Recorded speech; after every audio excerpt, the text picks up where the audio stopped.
Today, I'll spend the next 100 days turning this tiny, broken down inn into the most profitable tavern in the realm. To do that, I'll need to farm my own crops, raise animals, brew custom drinks and cook unique dishes, expand my tavern, employ staff, and try to become the new Tavern King. This is our story in Traveler's Rest, and it all began right here. After being approached by a strange individual who told me great stories about last Tavern King that had just passed away, I decided to go against Fellowship of the Tavern Keepers to create my own tavern and become the new ruler instead.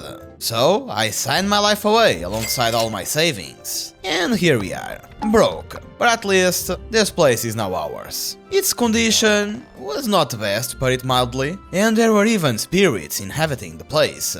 Okay, chill mate, I just bought this place and the only thing I want flickering is the hilltop. Are we clear? Turns out this ghost had a contract with one of the previous owners, and it is now obliged to serve the new one as well, so it will help us going forward.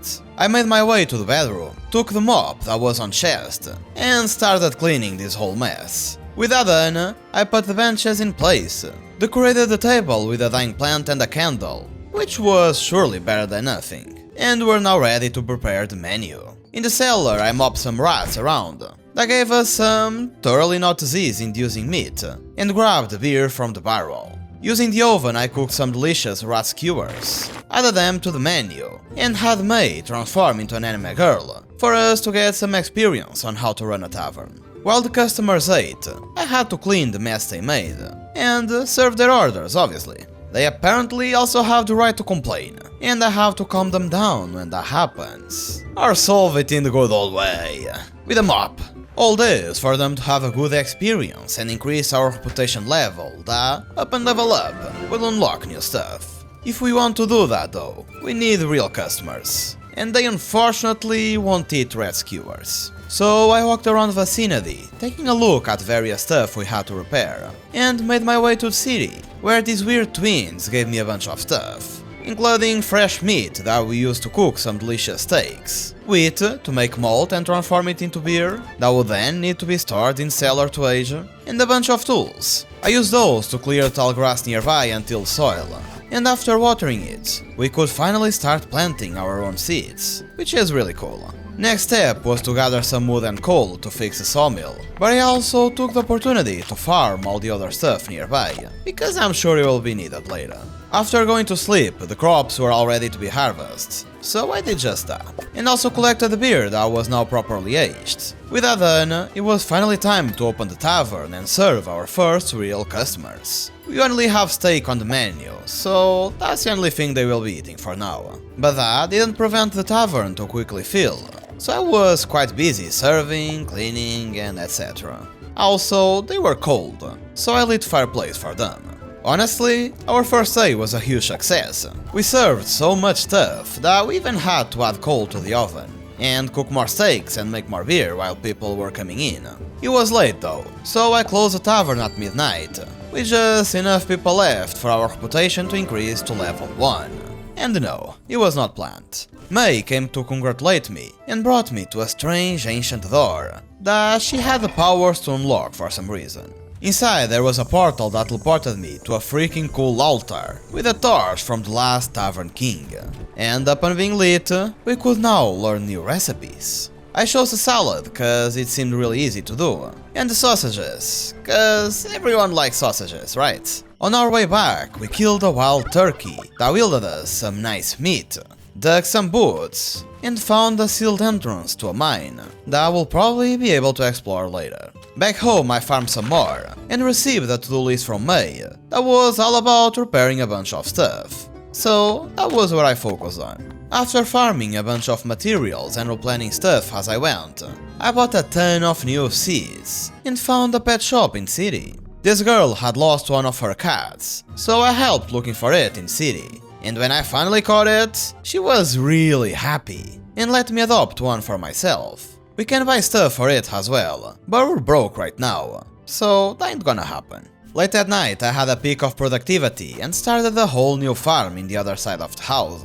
Also, here's Mr. Meow Meow, he's so cute. On the morning of the next day I finished my endeavors and planned all our newly acquired seeds. upon which I started repairing stuff. I used the sawmill to cut wooden planks to repair the smelter, where I melted a ton of ores and used them to fix the blacksmith table, allowing me to produce iron nails that I could then use to repair stone cutter, where I can make stone blocks and stuff. Next step was to hoard a ton of materials and upgrade our tavern, and I must say, it became quite something. Now we can finally start playing. I was really excited to serve our happy customers in our newly renovated bar, but money was still slow. So I unlocked new recipes, discovered we had skill trees, and spent our points getting to a movement speed buff, and started expanding our tavern to accommodate for clients and produce more coin. Yep, that's better. In cellar, the beer was finally aged, and since drinks are the real money maker, it's important that I keep making more. Also, we could now make tea, which also sold quite well. And if you are wondering, I bought the new tables and stuff from Mamus here in city. Back home I planted even more wheat and lettuce, and took some time to explore the world. I found a bunch of ingredients in the forests, and friendly neighbors as well. Further down I arrived at the beach, where this girl gave me a fishing rod and taught me how to fish. I was quite bad at it if I'm being honest, but still managed to catch a small one. Nearby I found a hidden cave with pirates inside, but there wasn't much to do there right now, so I went back, used the olives that I found to make oil, and made a bunch of different foods. With this, business was bustling, and we reached reputation level 3, and unlocked our movement speed perk. I then collected the stuff from our farm, and was working hard, when this guy from the Fellowship of the Tavern Keepers appeared, and closed our restaurant for not having a permit. He was kind of an asshole, and I now had to visit the Royal Castle, and get our permit, one way or another. Obviously, Klein wouldn't let it be that easy, but this guy, who seemed to be the boss of the Fellowship, appeared last minute, and saved the day. So thank you very much. Here it goes our permit. Some more serving later, and we had accumulated quite a bit of gold, so I spent it all buying new stuff for our tavern, and seats. Now we have 3 tables, a grinder to make different ingredients, and another aging barrel, since I learned I was serving my beer too young, and should let it age for longer. Now, this is finally starting to look like a proper tavern. With the grinder we could now make bread and onion rings, which sold quite well. When we got to reputation level 4, we unlocked other quests that we can fulfill for some quick reputation. And the maid told me that Klein joined the Fellowship not too long ago, and he will be holding a banquet to commemorate. That, my friends, will be our opportunity to strike. More on that later. I expanded our tavern a bit more, worked like crazy, unlocked the haggling perk, and even bought enchanted brooms that automatically clean the floor for us. How cool is that? What's also cool is that the day to have our vengeance arrives. So we stormed Klein's banquet and challenged him to a duel on who could serve the most guests. Despite them removing the labels on the 3rd round, we won fair and square, and attracted the attention of the big boys, the entirety of the Fellowship of the Tavern Keepers. We got advice not to get in their way, and proceeded our day as usual. At level 6 we finally unlocked staff we could hire, and I obviously did that right away. Each employee has positive and negative traits, and the better they are, the more they will cost per hour. So I just contracted the cheapest guys I could find. We hired a bartender to prepare the drinks, a waiter to serve the food, and a bouncer to deal with the rowdy customers, and stop the staff from lazing out. Now, as long as we had provisions in stock, our tavern would run and make bank, without us having to do a single thing. I used our free time to go to the city and buy a closet, and now we can finally say goodbye to our beggar's clothes, and wear something a little bit more presentable. I also returned to the castle, and eavesdropped on a Fellowship meeting, where the ninja guy said he was going to return to the forest to train. I then stopped by the blacksmith, and bought the basic irrigation recipe, so we can now make it in our blacksmith table. It's kinda expensive, sure, but since it automatically waters the crops for us, it might be worth it. Although, because the range is so small, we had to make a ton of them, and spent all our iron. But it is what it is. When visiting the pet shop, this creepy guy appeared. It seems he has an agreement with the owner. He rescues dogs in poor conditions, and Nessie takes care of them, which is surprisingly sweet. Problem is, she doesn't have space for any more animals right now, so I helped her by putting an adoption sign at my tavern and talking to people that were potentially interested. I just had to, filter out the bad apples and choose people that would actually treat them well. Oh, and by the way, having staff was cool and all, but they were kinda expensive, so I kept doing things by myself for some time. And the grind continued until we reached Reputation 8 and unlocked Trends. Basically, each week patrons will want certain products, and I can make bank if I sell those. But I don't have any of this, so we can take advantage of it right now. I went to sleep, and next thing I noticed, spring was over, and it was now summer. In this game, each season lasts a month, and since we're now in month 2, the season changed. Which means different berries in the wild, and new seeds that we can plant, like watermelon, which I heard is pretty good. While exploring the beach, I met this Wilson guy that seemed to be in a shipwreck in the past, but now decided to live here. And while wandering through the forest, I found a ninja from the Fellowship. I challenged him to a duel right away, but there was a huge gap in our skill levels. As you can see by his sushi making abilities, that he used precision, balance, and metal to make. Yep, they're pretty darn good. If we want to fight him, we'll first need to learn those 3 principles, so that's our goal right now. I then visited the pet shop, and Nessie was really happy with all the new animals being adopted.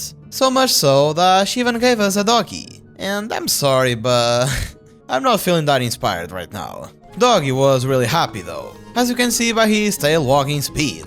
And I constructed a little dog house for him, and a bed for our cat. As well as bought another keg, and the aging barrel recipe, since we never had enough beer, and buying more barrels was way too expensive. It was way easier to just make them with some planks and nails. Also, we arrived at level 9, and unlocked VIP guests, which multiply the reputation gained or lost in the entire tavern while they are there. They don't come every day, but when they do, we better make sure the tavern is running as smoothly as possible. Along the barrels I also made support stands to save on space, and unlocked the good management skill to improve our food and drink production.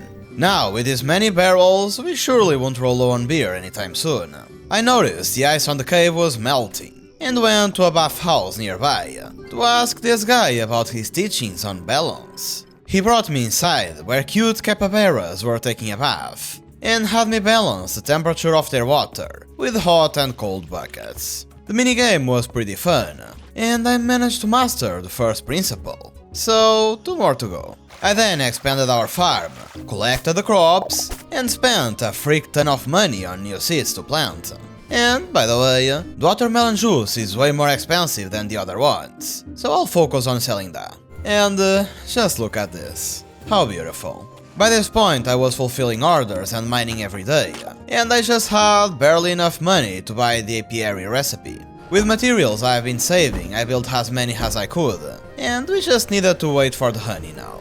Oh, and I also bought some workshop upgrades that had different buffs, like wasting less fuel and producing more materials. And since we've been crafting a lot, they will be quite useful. Some days later, our honey was finally ready to be collected, as well as our crops. In town, I bought a brewing barrel and a distillery from Amos, and we can now use them to brew wine and spirit drinks like whiskey. I then made a bunch of workshop upgrades, bought improved irrigation recipe, and expanded our farm. This new irrigation holds way more water than the old one, so we don't need to keep refilling it as often. On a random night I was foraging in the forest, and found this creepy guy from before. He thought I was a guard at first, but was fine to show me his goods when that wasn't the case. He was selling a ton of bird stuff, and although we don't have a bird just yet, I didn't know for how long he would be there, so I bought some things. By this point I was ready to continue the main storyline, and visited Kujaku to learn more about precision. He and his otter, the girl that gave me the fishing rod, had me play a little mini-game, where I had to cut the fish just at the right time. It was pretty fun, and I was now a master of precision. So we only had metal left to learn, and that was taught by the pirates from before. He gave me a map of a hidden treasure, and when I found it, there was a recipe of his mother's grog inside. To complete the quest, we had to make 40 of those, but we don't have any way of making sugar right now, so that will need to wait. For now, I found out that guy from the shipwreck traded trash for decorations, and among the many offerings, I settled on this whale song box, cause people kept complaining there was no music in our tavern. Back in town, I bought a cocktail table to mix our drinks, and a preserves table to prepare new types of food, as well as a mixing tank to make mortar that we don't need right now. Regarding the tables, we weren't able to make the food on them because of the lack of sugar, and the drinks didn't seem really worth it for the price, so that's that. Next day I bought another malting machine to make more malt, and watch our beautiful tavern working by itself, and making us some pretty coin, while we didn't need to do anything. It's so satisfying. I then had to clean the dead crops from our plots since they don't grow in autumn, and took the time to expand our cellar a bit more. We can't run out of beer, can we? Next I bought new seasonal seeds, and planted them, including sugarcane, meaning we'll have sugar soon enough. I kept improving the cellar and putting drinks to age, and also bought a construction table, which will finally allow us to expand our tavern. Upon building it, we could now access the construction mode, where we went to the second floor, constructed another crafting room, which might come in handy in future, and made a guest room, that we're now able to rent to other people. To accommodate the reception desk, I had to expand a little bit to the right, but we can now interact with it to rent the rooms, and even haggle with our guests if we're not happy with the price they're offering. And quick side note, after they enter the room we can't even see inside. Makes sense. Apart from renting though, there's also room service, which also earns us a little bit of money. But there's no fucking way I would do that by myself, so I employed Richard Parker to take care of all of that for me. And he also lights the fireplace and stuff, so that's cool. Less things I have to do, the better. I did try to make another room, but it was way too expensive, so that will be for later. For now, our first guest ended their stay, so we had to clean their room before we could rent it again. And I figured it was time to improve on the looks department. So I headed to the smithy and bought new recipes to decorate our bar, as well as purchased some cool stuff from the old granny. With everything in hand, we now only had to decorate.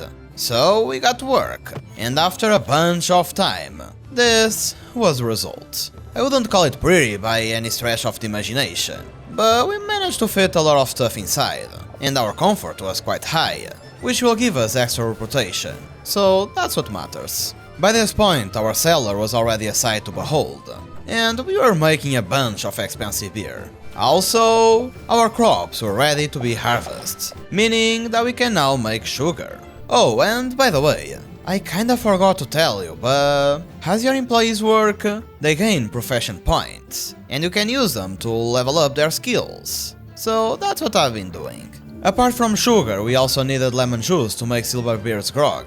And it was when I was looking for lemons that I found out you can talk to this other girl, and she will actually sell you fully grown fruits and vegetables. Which is crazy. It only took like 30 hours to find her. Since I still had lemon juice in stock, I used it to make the mission's beer, and I now only needed to wait for it to age.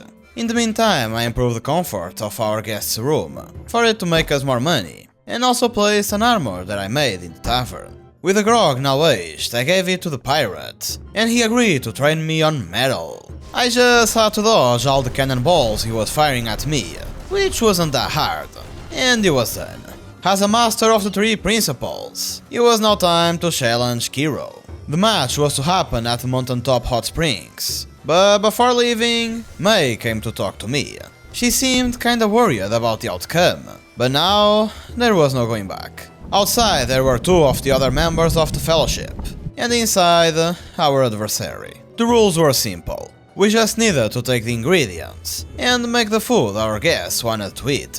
The one who served the most wins. Now we only needed a judge. Oh wait, we got that too. Well then, let's begin. Not gonna lie, things weren't going well at first, since Kiro was much faster than me, and I was still hella confused trying to understand how all this worked. So I hate to admit it, but I kinda lost 7 to 1. Ouch. Second time went much better though, as I was significantly faster at picking up the ingredients and preparing the food, and not even the spikes our ninja friend dropped on the ground stopped us from winning.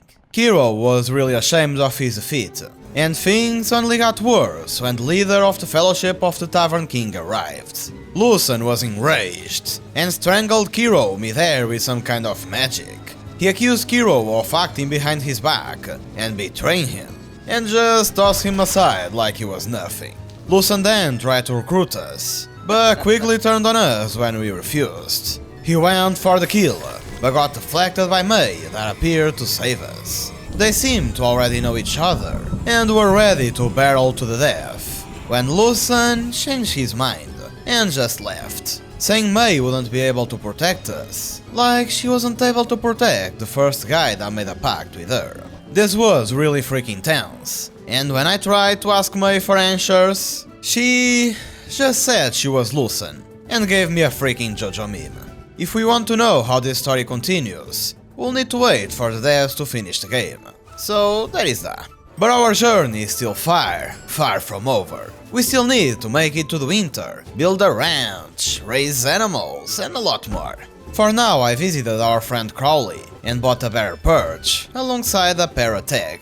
To hatch it we just need to keep it in our inventory. After which we'll have a parrot that we can teach, by giving crackers when he behaves well, and ignoring him when he doesn't. And if you are wondering why we have so much money saved up, it's because it's finally time to build our ranch. So I made sure to cut down all the trees and clean all the grass behind our house to make space, and visited our friendly neighbor. He could build us a barn and chicken coops, and I paid him 30 gold and a bunch of materials to begin construction on the farmer. And he can also improve the buildings later, so that's cool. Next day came by and he had already begun construction, but it will still take a bit to get finished. So I redirected my efforts and gold to build another guest room, and also decorated it as much as I could.